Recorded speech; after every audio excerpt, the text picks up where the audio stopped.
Alright folks, welcome to a week showcasing the beers of Hop Scene Rob, can introduction, Sudden Death Brewing Company. Made an order with these guys based out of Germany. Where are they actually based? I always forget. I seem to always forget. Let's see. Off to a great start, obviously, me reading the can, which I should have read before I started doing this beer review. By the way, I'm a little bit tipsy already because I'm a few beers in on a live hangout, and I stupidly opened a bottle of Wicked Weeds. It's a sour ale with peaches. Yeah, not really a beer you want to drink in the middle of a session. It's nice though, considering the bottle was £1 and from 2017 and probably stored in the worst conditions ever. But we're not here to talk about that. We're here to get some hazy, hoppy goodness. So I believe these guys are from Timmendorf. Let me just have a look. It was actually canned with Frau Gruber. Or at Frau Gruber, I should say. Yeah, so from Timmendorfer Strand. And I have actually reviewed a couple of the beers from these guys. Going back, well, about 2017 when I reviewed them, because they kindly sent me a couple of their beers. And they were really good. They were one of the first, if not the first, German craft brewer that I had that was getting into the sort of like the hazy IPAs and pales, as opposed to that big West Coast influence that the German brewers were going through at the time. And yeah, they've got a web shop, so I thought I'd pick some of their beers up. So you'll be seeing each day this week, well, definitely Monday to Friday, we're going all Sudden Death. I'm sure I could have used a proper ice hockey term, which, by the way, spoiler alert, the brewery's based on, because the guys who run it love ice hockey. And they're just great guys, and they're really making waves in the German brewing scene. And yeah, so we've got some lovely, hazy, hoppy goodness coming up. And I've actually just been kicked from the stream that I'm part of because I'm going through absolutely awful internet connection issues recently. But anyway, I digress. So today we're having a look at a can of beer called the Creepiest Creep, which is a 6.5% double dry hopped IPA. Gonna sue them because they've used my likeness for the can. Unbelievable, absolutely unbelievable. I feel attacked. Does it say what malts have been used in this?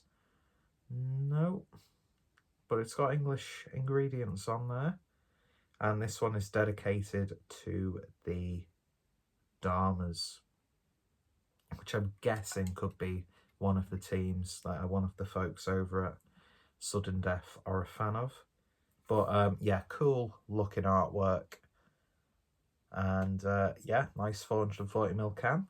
So, of course, as per usual, relevant web shop and social media links will be in the description down below. And go check out the other couple of reviews that I did 3 years ago. If you want to watch a beer review from 3 years ago, you're more than welcome to. And, well, off to a good start. Look at that pour.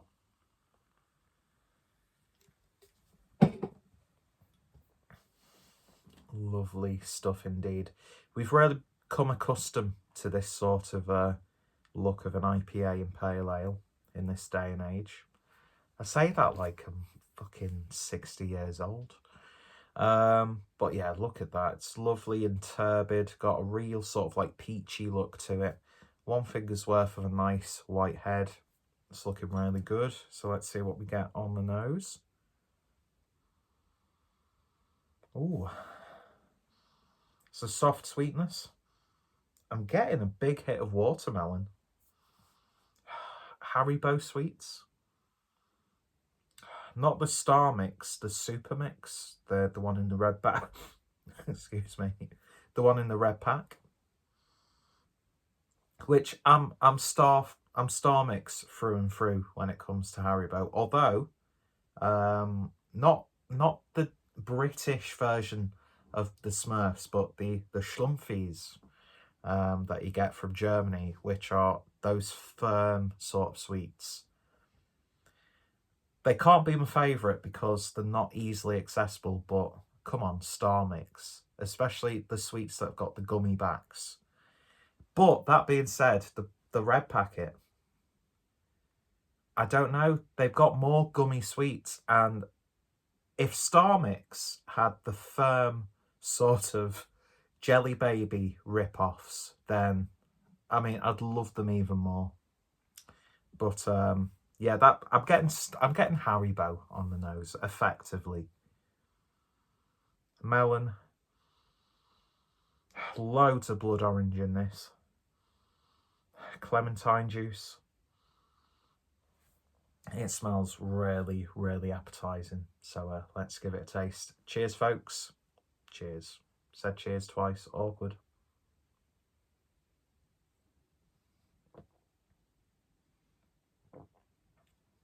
Ooh. That is probably one of the softest, smoothest bodied IPAs that I've had for a while. It's not like a thick, sort of chewy mouthfeel, but it's so soft and gentle in your mouth. Giggled like a school child down at that comment. Nice, gentle sweetness.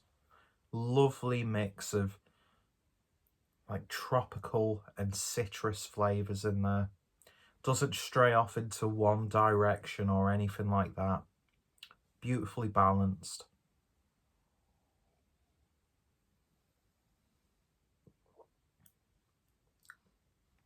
Subtle, almost resiny bitterness on the back end. It does have a little bit of a dank edge to it. But yeah. For the first review of the week, this is really nice. It really, really is. Ich liebe es. You can tell I've had a few drinks when I start whipping out the German. And no, that's not a euphemism.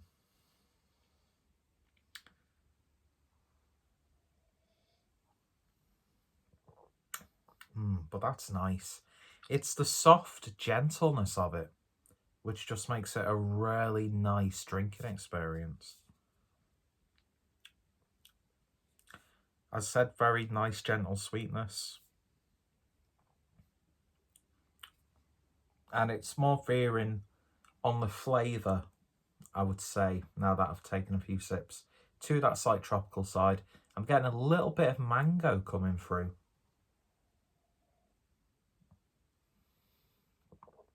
Oh, that's lovely. That is really lovely. 6.5% as well. Just, mate, you could. Junge, you could. See, I even know some German slang. I should be fluent in German, don't get me wrong, because I did actually take lessons while I was living in Germany. I had like the coolest sort of tutor. He was like this older man who was like, he was thinning on the top, but he had like slightly long hair at the back, beard. He wore like a white suit. Do you know, like when you see like a film where like someone's going to the Sahara Desert and they've got like a white linen suit? Do you know what I mean?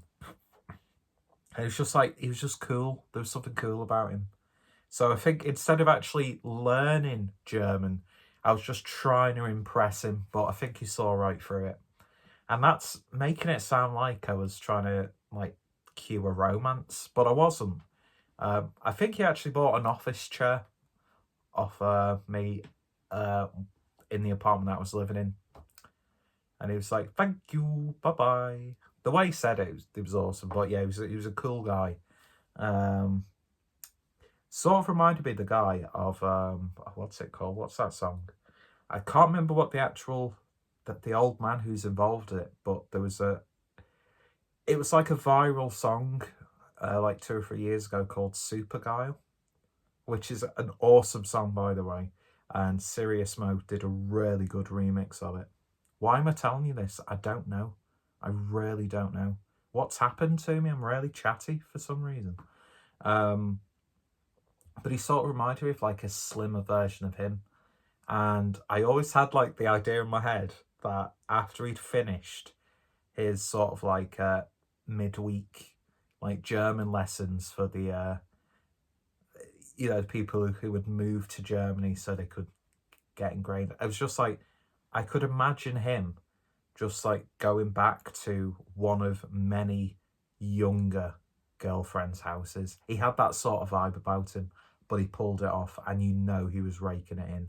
Anyway, it sounds like I'm gushing over a tutor. But back to the beer. Fucking hell, we're off to a great start with this week's reviews. 6.5%, you could just get absolutely annihilated on this. So easy drinking, so satisfying.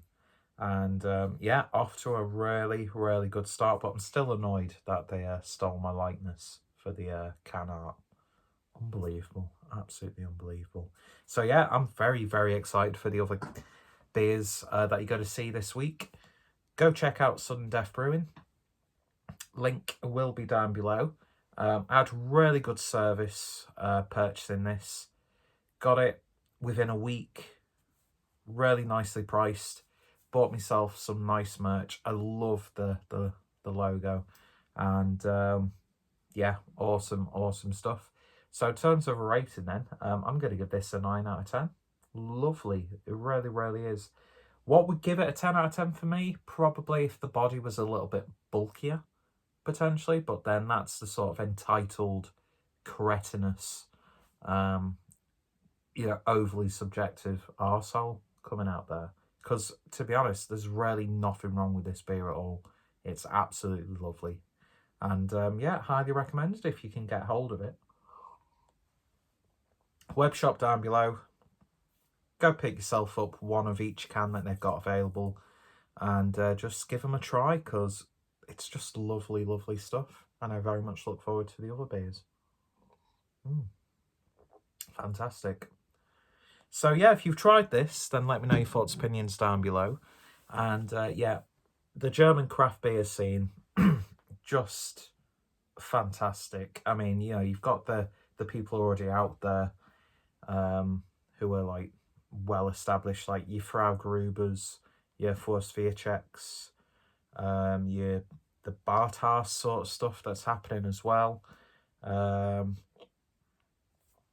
yeah, Germany is like untapped beer territory. Yankee und Kraut, massive love for those guys as well. And yeah, I just wish that I'd actually buy more German craft. And yeah, lovely stuff. Anyway, you'll hear me gushing about German beer throughout this week. Paul from PA Brewing News is going to give me absolute shit saying, "Oh, you're overly romanticising again." It's like, yeah, whatever. Go drink your tepid imperial stouts, Paul, and wrestle a bear or whatever. But yeah, on a much lighter note, if you tried it, let me know your thoughts, opinions down below. The links are going to be in the description. Go check out the previous reviews that I've done, and I hope you'll enjoy the beers this week. And yeah, so I think hopheads out there, you might want to keep your eyes glued to the screen. Not for me, for the beer, of course. Anyway, thanks for watching, folks, and what a mess of a beer review. See you guys later. Cheers. I hit the camera and didn't turn it off. Fucking hell, I've only had a few beers.